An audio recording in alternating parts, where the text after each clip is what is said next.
አንዲት ሴት ራሷን ለማዳን ምን ያህል ርቀት ትጓዛለች? ግፍ ሰውን ምን ያህል ወደ ጨካኝ ድርጊት ሊገፋው ይችላል?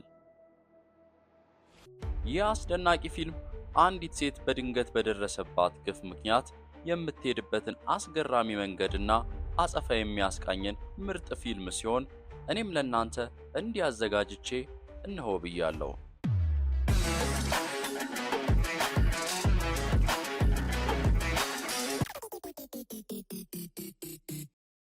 ጂን ሪቻርድ ከሚባል ፈረንሳዊ ሚሊዮነር ባለትዳር ጋር የፍቅር ግንኙነት ያላት አሜሪካዊት ሴት ስትሆን ሁለቱ የፍቅር ግንኙነት ውስጥ ያሉት ሪቻርድ እና ጂን ሪቻርድ ዓመታዊ የአደን ተግባር ባለትዳር ከሆኑት ከጓደኞቹ ጋር የሚያከናውንበት ቀን ከመድረሱ በፊት ሁለቱ ብቻ ቀደም ብለው ሞሮኮ በረሃ ላይ የሚገኘው የሪቻርድ ቅንጡ ቤት በመሄድ የሳምንቱን የእረፍት ቀናት ለማሳለፍ ቢጀምሩም ነገር ግን የሪቻርድ ጓደኞች ስታንና ዴሚትሪ ከሪቻርድ ጋር ለመገናኘት ከተነጋገሩበት ቀን ቀደም ብለው ወደነ ሪቻርድ ጋር በመምጣታቸው ሪቻርድ ከጂን ጋር በነጻነት የግላቸውን ጊዜ ለማሳለፍ እንደማይችል በማሰብና ነገሩንም ከጓደኞቹ በድብቅ ለማድረግ አስቦ ስላልተሳካለት በመምጣታቸው በጣም ይበሳጫል።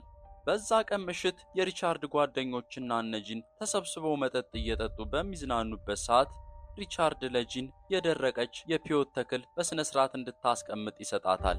ጂንም አንገቷ ላይ ባደረገችው ሀብል ውስጥ ከደበቀችው በኋላ ወደነ ሪቻርድ በመመለስ በተከፈተው ሙዚቃ ትደንሳለች። በዳንሷም ስታን ስለተማረከ በልቡ ከጂን ጋር ለመተኛት ያስብና ንጋታው ጠዋት ሪቻርድ ከቤት ውስጥ በሌለበት ሰዓት ጠብቆ ጂንን አስገድዶ ይደፍራታል። ጓደኛው ዴሚትሪም ስታን ጂንን ሲደፍራት እንዳላየና ምንም ነገር የተፈጠረ እንዳልሆነ አድርጎ በሩን በላያቸው ላይ ዘግቶ ወደ መዋኛው ስፍራ ከሄደ በኋላ መዋኘቱን ቀጠለ። ሪቻርድም ከሄደበት ሲመለስ እነስታን የተፈጠረውን ነገር ቀለል አድርገው ይነግሩታል። ሪቻርድም ወደ ጂን በመሄድ ነገሩን እንድትረሳው እጅግ በጣም ብዙ ብር የተጻፈበት ቼክ ይሰጣታል። ነገር ግን ጂን ወደ ቤት መሄድ እንደምትፈልግ ሄሊኮፕተሩን እንዲጠራ አለበለዚያ ግን የሆነውን ሁሉ ለሚስቱ እንደምትናገር ስለነገረችው ሪቻርድ እጅግ ተናዶ በጥፊ መታታል። በዚህም ምክንያት ጂን ተነስታ እያለቀሰች ወደ ውጭ መሮጥ ትጀምራለች። ሪቻርድ ስታንና ዴሚትሪም ከኋላዋ እየሮጡ ይከተሏታል። በመጨረሻም እየተባረሩ ከረጅም የገደል አፋፍ ላይ ይደርሳሉ። ከዚያ በኋላ ሪቻርድ ደውሎ ለጂን ሄሊኮፕተር እየጠራ እንደሆነ ካስመሰለ በኋላ ጂን ሳታስበው ከገደሉ አፋፍ ላይ ገፍትሮ ይጥላትና በአንድ የዛፍ ግንድ ላይ እንድትሰካ ካደረገ በኋላ ምንም እንዳልተፈጠረ እንዲያስቡ ከተነጋገሩ በኋላ ሶስቱም ወደ አደናቸው ይገባሉ። ጂንም ስትነቃ ራሷን በአንድ ዛፍ ላይ ተሰክታ ታገኘዋለች። ከዚያም በኋላ ጂን በእጇ በያዘችው ላይተር የዛፉን ግንድ ካቃጠለች በኋላ ዛፉ ተሰብሮ ሲወድቅ ጂን ከተሰካችበት ራሷን ታላቅቃለች። እነ ሪቻርድም የጂንን ሁኔታ ሊያዩ ወደ ጂን ሲመጡ በቦታው ጂንን ሳይሆን የተቃጠለውን ዛፍ ያገኙና የጂን ማምለጥ ለሕይወታቸው እጅግ አስጊ መሆኑን ስለተረዱ ጂንን ማሳደድ ይጀምራሉ። ጂን በዛ ቀን ሆዷ ላይ የተሰካውን እንጨት ይዛ ከነሱ እየተደበቀች ለመሸሽ ስትሞክሯለች። ሲመሽም ጂን ዴሚትሪ ወዳለበት በመጠጋት ዴሚትሪ መሳሪያውን አስቀምጦ እያለ መሳሪያውን አንስታ ብትደግንበትም ነገር ግን መሳሪያው ቀላሃ ስለሌለው ዴሚትሪ ጂንን ሊያጠቃት ሞከረ። ነገር ግን ጂን ዴሚትሪን በራሱ ጩቤ አይኑን ተወጓለች። ዴሚትሪም ወደ ውሃ ውስጥ ወድቆ ይሞታል። ጂንም የዴሚትሪን መሳሪያና ቦርሳ ይዛ በዴሚትሪ ሞተር ከአካባቢው ጥቂት ራቅ ብላ አንድ ዋሻ ውስጥ ገብታ ትደበቃለች። ከዛ በኋላ ጂንም ቀደም ሲል ሪቻርድ እንድታስቀምጥለት የሰጣትን የፒዮት ተክል ከደበቀችበት ከሀብሏ ውስጥ በማውጣት ትበላውና እንደ ማደንዘዣ ስለጠቀማት ሆዷ ውስጥ የተሰካውን እንጨት ቀስ ብላ ታወጣዋለች። በንጋታውም ጂን ስትነቃ ሆዷ ላይ ያለው ቁስል ጠገግ ብሎ ታገኘዋለች። በዚህ ቀን ጠዋትም ስታን ፊቱን ሊታጠብ ወደ ውሃው ጋር ሲጠጋ የዲሜትሪን ሬሳ ያገኛል። የዲሜትሪ መሞት ያስደነግጣቸው ስታንና ሪቻርድም ጂንን አደናቸውን ትተው እስከ መጨረሻው ሊያሳድዷት ይወስናሉ።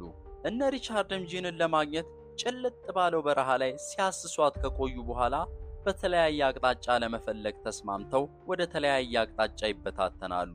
ጂንም ከዲሜትሪ በወሰደችው የማጉያ መነጽር ከከፍታው ላይ ሆና ስታያቸው ትቆያለች። ስታንም ጂንን እየፈለገ በአለት በተከበበው በረሃማው መንገድ ላይ ሲጓዝ የመኪናው ነዳጅ ስላለቀ ከመኪናው ወርዶ በጄሪካን የያዘውን ነዳጅ ወደ መኪናው ሳልባቲዮ ሊገለብጥ ሲል ጂን በያዘችው መሳሪያ ከሩቅ ሆና ትመታዋለች። ስታንም የሞቱን ራሱን ለማትረፍ ደሙን እያዘራ ይደበቃል። በዚህ መሃልም የአንድ እግሩ ጫማው ይወልቃል። ጂንም የስታንን ደም እየተከተለች ወደፊት ብትሄድም ነገር ግን ስታን ከአንድ አለት ስር ተለጥፎ ጂንን በማምለጥ ከኋላዋ ከሆነ በኋላ ጂንን ጆሮዋ ላይ በጥይት ይመታታል።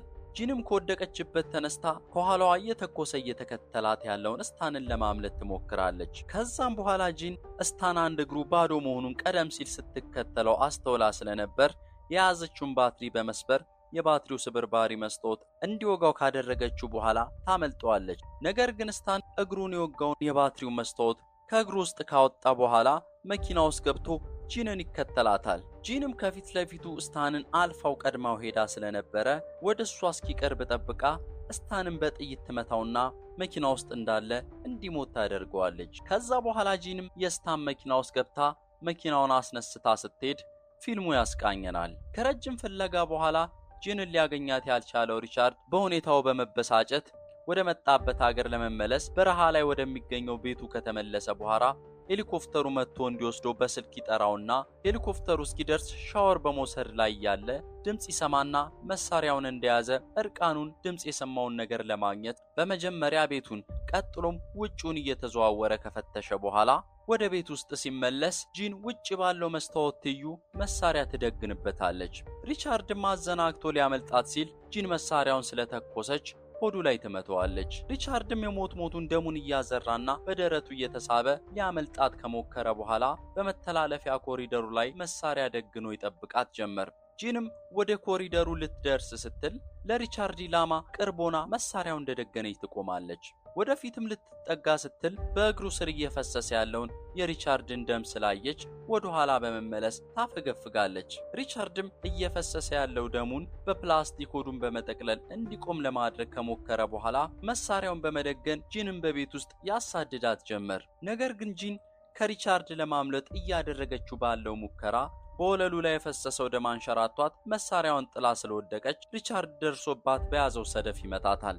ከዛ በኋላ ሪቻርድ ጂንን በግድግዳው ላይ በመለጠፍ አንቆ ሊገድላት ሲል ጂን በጥይት የመታችውን የሪቻርድን ቁስል በእጇ ትነካበታለች። በዚህ ጊዜ ህመሙን መቋቋም ያቃተው ሪቻርድ ጂንን በለቀቃት ጊዜ ጂን ቶሎ ብላ በወደቀችበት ሆና መሳሪያውን በማንሳት ሪቻርድን ደረቱ ላይ ትመታውና ትገድለዋለች። በመጨረሻም ፊልሙ ጂን በደም በተጨማለቀ ሰውነቷ በመዋኛ ገንዳው ጠርዝ ላይ ቆማ ቀደም ሲል ሪቻርድ እንዲወስዶ የጠራው ሄሊኮፕተርን ድምጽ ትሰማና ዞር ስትል እዚህ ላይ ይቋጫል።